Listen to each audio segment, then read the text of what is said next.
1 Minute Longer by Albert Payson Terhune.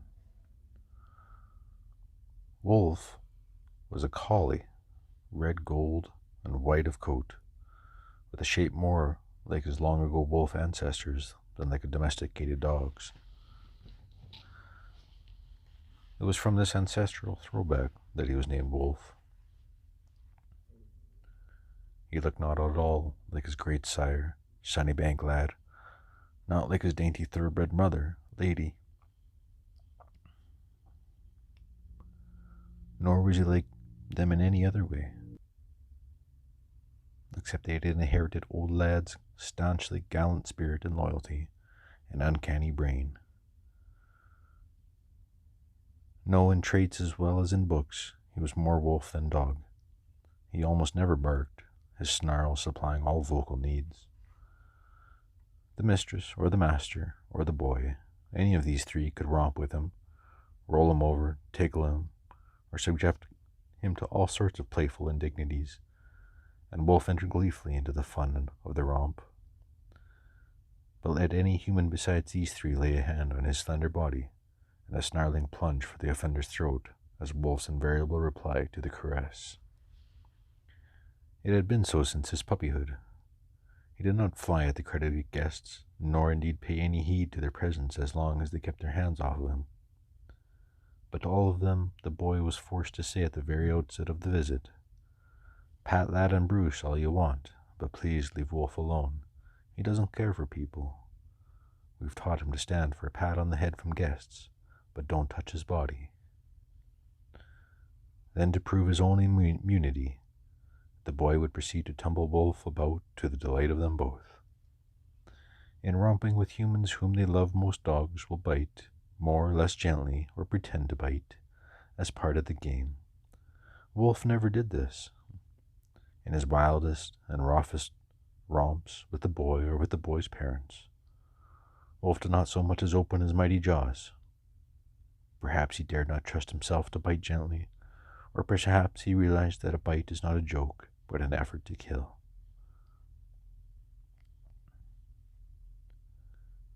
There had been only one exception to Wolf's hatred for mauling at strangers' hands. A man came to the place on a business call, bringing along a chubby 2-year-old daughter. The master warned the baby that she must not go near Wolf, although she might pet any of the other collies. Then he became so much interested in the business talk that he and his guest forgot all about the child. 10 minutes later the master chanced to shift his gaze to the far end of the room, and he broke off with a gasp in the very middle of a sentence. The baby was seated astride Wolf's back, her tiny heels digging into the dog's sensitive ribs, and each of her chubby fists gripping onto one of his ears. Wolf was lying there with an idiotically happy grin on his face and wagging his tail in ecstasy. No one knew why he had submitted to the baby's tugging hands, except because she was a baby, and the gallant heart of the dog had gone out to her helplessness. Wolf was the official watchdog of the place, and his name carried dread to the loafers and tramps of the region. Also, he was the boy's own special dog. He had been born on the boy's 10th birthday, 5 years before this story of ours begins, and ever since then, the two of them had been inseparable chums. One sloppy afternoon in late winter, Wolf and the boy were sprawled in side by side on the fur rug in front of the library fire. The mistress and the master had gone to town for the day.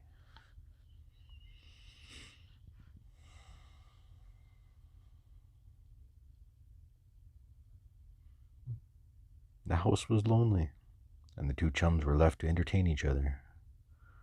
The boy was reading a magazine. The dog beside him was blinking in drowsy comfort at the fire. Presently, finishing the story he had been reading, the boy looked across at the sleepy dog. "Wolf," he said, "here's a story about a dog I think you must have been something like you. Maybe he was your great-great-great-grandfather. He lived an awfully long time ago, in Pompeii. Ever hear of Pompeii? Now the boy was 15 years old, and he had too much sense to imagine that Wolf could possibly understand the story he was about to tell him. But long since he had fallen into a way of talking to his dog sometimes, as if to another human. It was fun for him to note that almost pathetic eagerness wherewith Wolf listened and tried to grasp the meaning of what he was saying.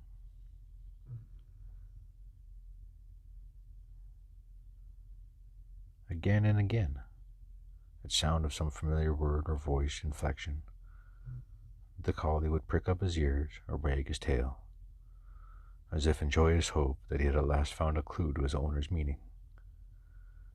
You see, went on the boy, this dog lived in Pompeii, as I told you. You've never been there, Wolf. Wolf was looking up at the boy in wistful excitement, seeking vainly to guess what was expected of him. And, continued the boy, the kid who owned him seems to have had a regular knack for getting into trouble all the time, and his dog was always on hand to get him out of it. It's a true story, the magazine says. The kid's father was so grateful to the dog that he bought him a solid silver collar. Solid silver. Get that, Wolfie? Wolf did not get it, but he wagged his tail hopefully, his eyes lit with bewildered interest. And, said the boy, what do you suppose was engraved on that collar? Well, I'll tell you. This dog has thrice saved his little master from death, once by fire, once by flood, and once at the hands of robbers.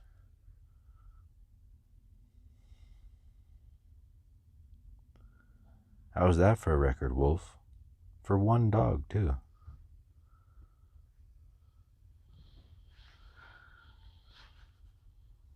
At the words wolf and dog, the collie's tail smote the floor in glad comprehension. Then he edged closer to the boy as the narrator's voice presently took on a sadder note. But at last, resumed the boy, there came a time when the dog couldn't save the kid.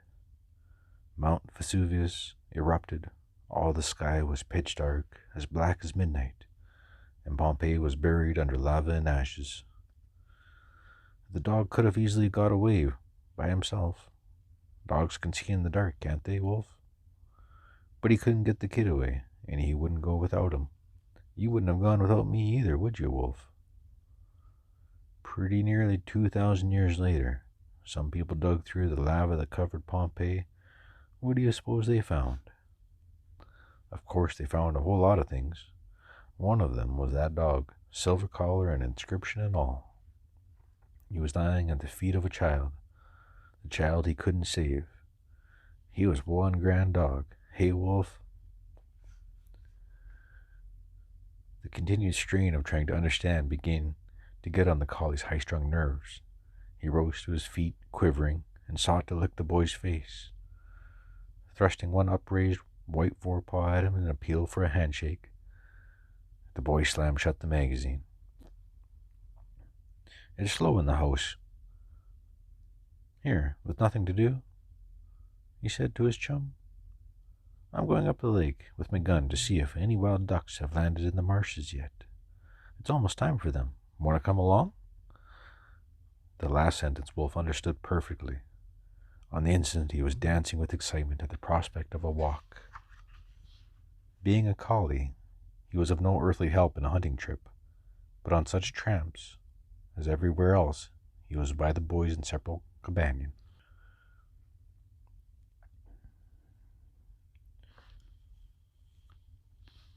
Out over the slushy snow the two started, the boy with his light single-barreled shotgun slung over one shoulder, the dog trotting closely at his heels. The March thaw was changing to a sharp freeze. The deep and snoggy snow was crusted over, just thick enough to make walking a genuinely difficulty for both dog and boy.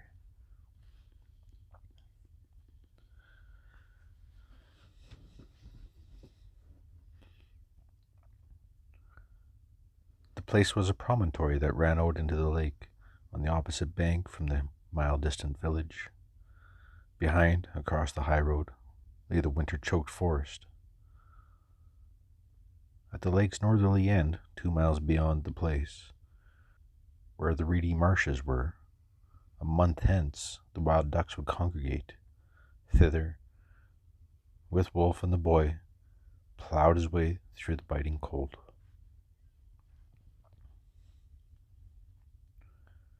The going was heavy and heavier. A quarter mile below the marshes, the boy struck out across the upper corner of the lake. Here the ice was rotten at the top, where the thaw had nibbled at it. But beneath it was a still full 8 inches thick, easily strong enough to bear the boy's weight.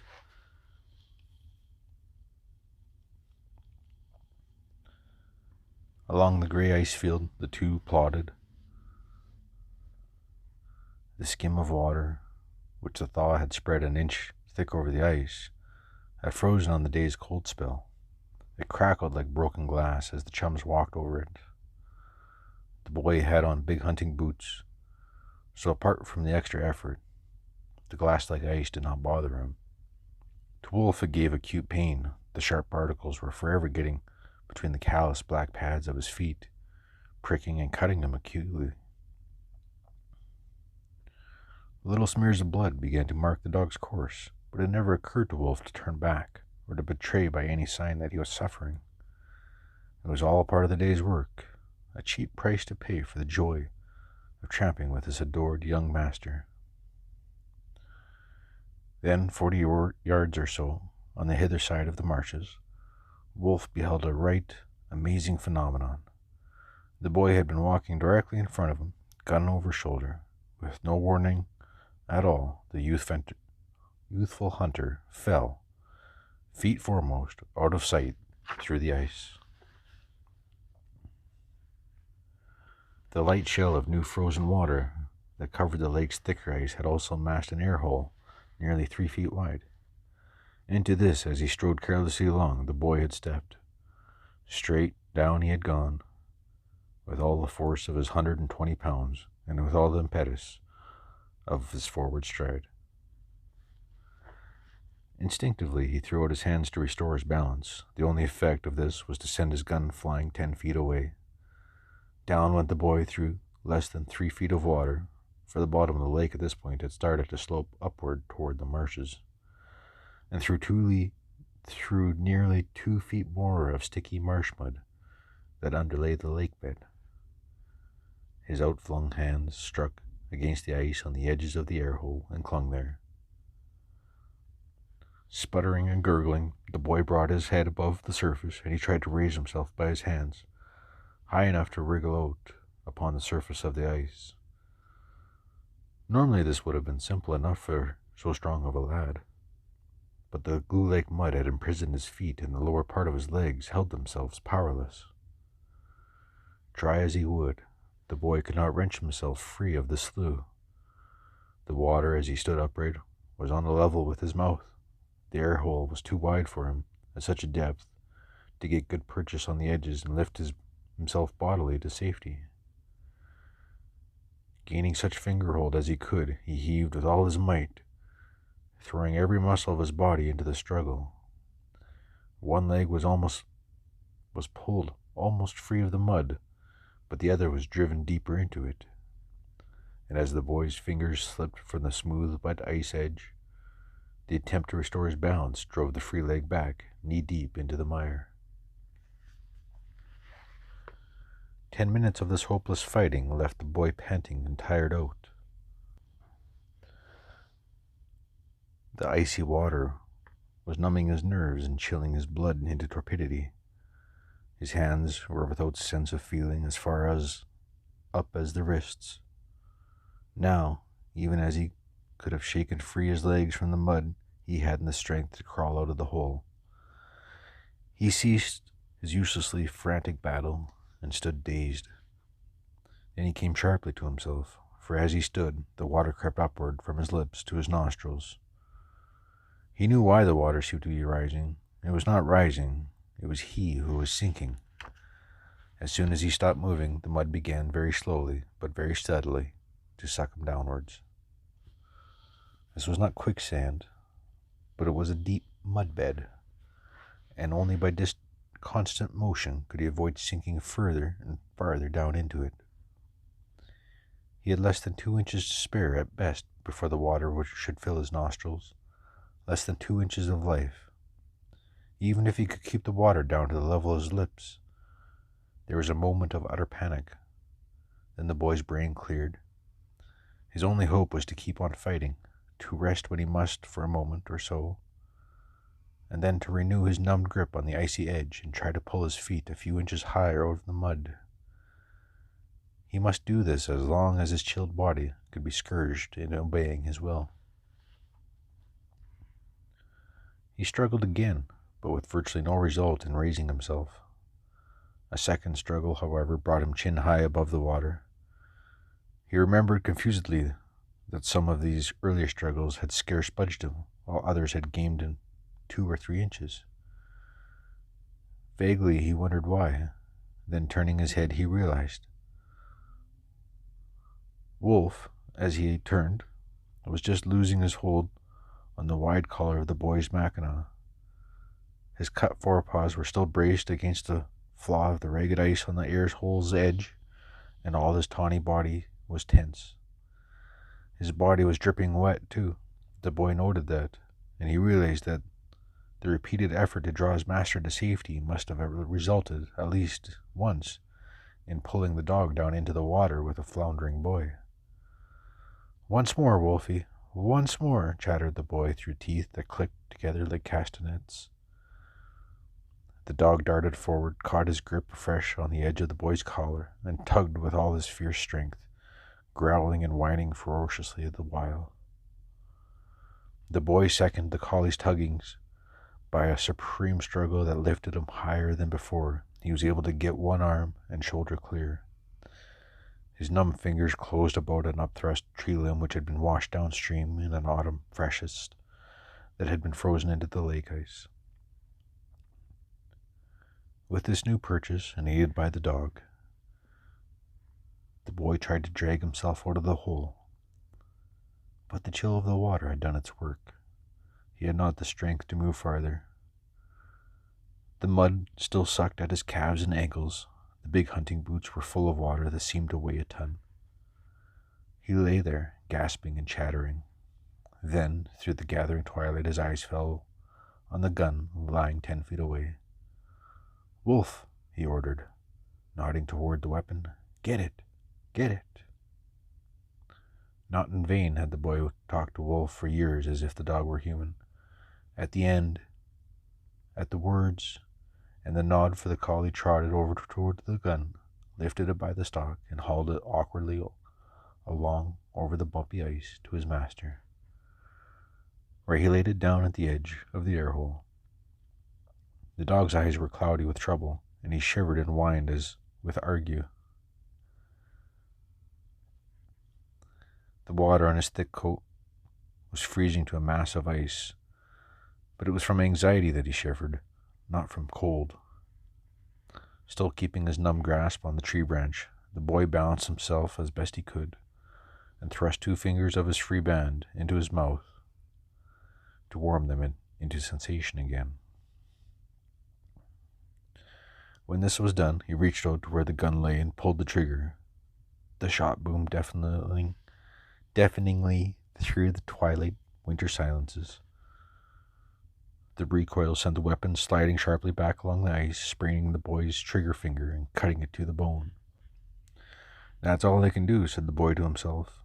"If anyone hears it, well and good. I can't get another cartridge. I couldn't put it into the breech if I had it. My hands are too numb." For several minutes he clung there, listening, but this was a desolate part of the lake, far from any road, and the season was too early for other hunters to be abroad. The bitter cold, in any case, tended to make sane folk hug the fireside rather than to venture so far into the open. Nor was a single report of a gun uncommon enough to call for investigation in such weather. All this the boy told himself as the minutes dragged by. Then he looked again at Wolf. The dog, head on one side, still stood protectingly above him. The dog was cold and in pain, but being only a dog, it did not occur to him to trot off home to the comfort of the library fire and leave his master to fend for himself.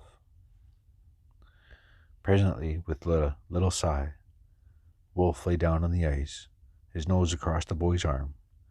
Even if he lacked strength to save his beloved master, he could stay and share the boy's suffering. But the boy himself thought otherwise. He was not at all minded to freeze to death, nor was he willing to let Wolf imitate the dog of Pompeii by dying helplessly at his master's side. Controlling for an instant the chattering of his teeth, he called, "Wolf!" The dog was on his feet again at the word, alert, eager. "Wolf," repeated the boy. "Go! Hear me? Go!" He pointed homeward. Wolf stared at him, hesitant. Again the boy called, vehement command, "Go!" The collie lifted his head to the twilight sky with a wolf howl hideous in its grief and appeal.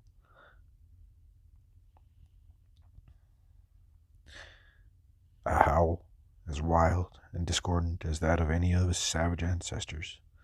Then, stooping first to lick the numb hand that clung to the branch, Wolf turned and fled.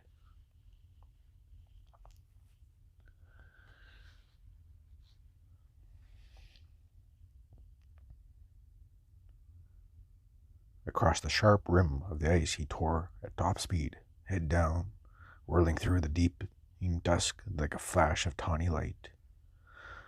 Wolf understood what was wanted of him. Wolf always understood. The pain in his feet was nothing. The stiffness of his numbed body was forgotten in the urgency for speed. The boy looked drearily after the swift vanishing figure which the dusk was swallowing. He knew the dog would try to bring help, as has many another and lesser dogs in times of need. Whether or not that help could arrive in time, or at all, was a point on which the boy would not let himself dwell. Into his benumbed brain crept the memory of an old Norse proverb he had read in school. Heroism consists in hanging on 1 minute longer. Unconsciously, he tightened his feeble hold on the tree branch and braced himself. From the marshes to the place was a full 2 miles. Despite the deep and sticky snow, Wolf covered the distance in less than 9 minutes. He paused in front of the gate lodge at the highway entrance to the drive, but the superintendent and his wife had gone to Patterson shopping that afternoon. Down the drive to the house he dashed. The maids had taken advantage of their employer's day in New York to walk across the lake to the village to a motion picture show. Wise men claim that dogs have not the power to think or to reason things out in a logical way, so perhaps it was mere chance that next sent Wolf's flying feet across the lake to the village. Perhaps it was chance, and not the knowledge that where there is a village, there are people. Again and again, in the car, he had sat upon the front seat alongside the mistress when she drove to the station to meet guests. There were always people at the station, and to the station Wolf now raced. The usual group of platform idlers had been dispersed by the cold. A solitary baggageman was hauling a trunk and some boxes out of the express coupe onto the platform to be put aboard the 5 o'clock train from New York. As the baggageman passed under the clump of station lights, he came to a sudden halt, for out of the darkness dashed a dog, full tilt. The animal rushed up to him and seized him by the skirt of the overcoat. The man cried out in a scared surprise. He dropped the box he was carrying and struck at the dog to ward off the seemingly murderous attack. He recognized Wolf, and he knew the collar's repute. But Wolf was not attacking. Holding tight on the coat skirt, he backed away, trying to draw the man with him, all the while whimpering aloud like a nervous puppy. A kick from the heavy-shod boot broke the dog's hold on the coat skirt, even as a second yell from the man brought 4 or 5 other people running out of the train station waiting room. One of these, the telegraph operator, took in the scene at a single glance With great presence of mind, he bawled loudly, "Mad Dog!" This, as Wolf, reeling from the kick, sought to gain another grip on the coat skirt. A second kick sent him reeling over and over on the tracks, while the voices took up the panic cry of "Mad Dog!" Now, a mad dog is supposed to be a dog afflicted by rabies. Once in 10,000 times at the very most, a mad dog hue and cry is justified. Certainly not oftener. A harmless and friendly dog loses his master on the street. He runs about, confused and frightened, looking for the owner he has lost. A boy throws a stone at him. Other boys chase him. His tongue hangs out.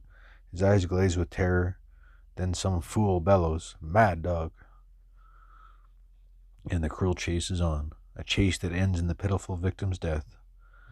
Yes, in every crowd there's a voice ready to raise that asinine and murderously cruel shout. So it was with the men who witnessed Wolf's frenzied effort to take aid to the imperiled boy. Voice after voice repeated the cry. Men groped along the platform edge for stones to throw. The village policeman ran puffingly upon the scene, drawing his revolver. Finding it useless to make a further attempt to drag the baggageman to the rescue, Wolf leapt back, facing the ever larger group. Back went his head again in a hideous howl. Then he galloped away a few yards, trotted back, howled once more, and then galloped lakeward, all of which only confirmed the panicky crowd in the belief that they were threatened by a mad dog. A shower of stones hurled about Wolf as he came back a third time to lure these dull humans into following him. One pointed rock smote the collar's shoulder, glancingly cutting it to the bone. A shot from the policeman's revolver fanned the fur of his ruff as it whizzed past. Knowing that he faced death, he nevertheless stood his ground, not troubling to dodge the fusillades of stones, but continuing to run lakeward, and then trot back, whining with excitement. A second pistol shot flew wide. A third grazed the dog's hip. From all directions, people were running toward the station. A man darted into the house next door and emerged carrying a shotgun. Then he steadied on the veranda rail, not 40 feet away from the leaping dog, and made ready to fire.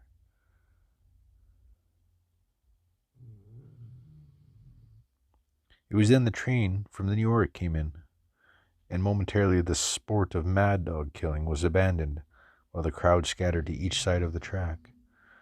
From a front car of the train, the mistress and master emerged into the bedlam and noise and confusion.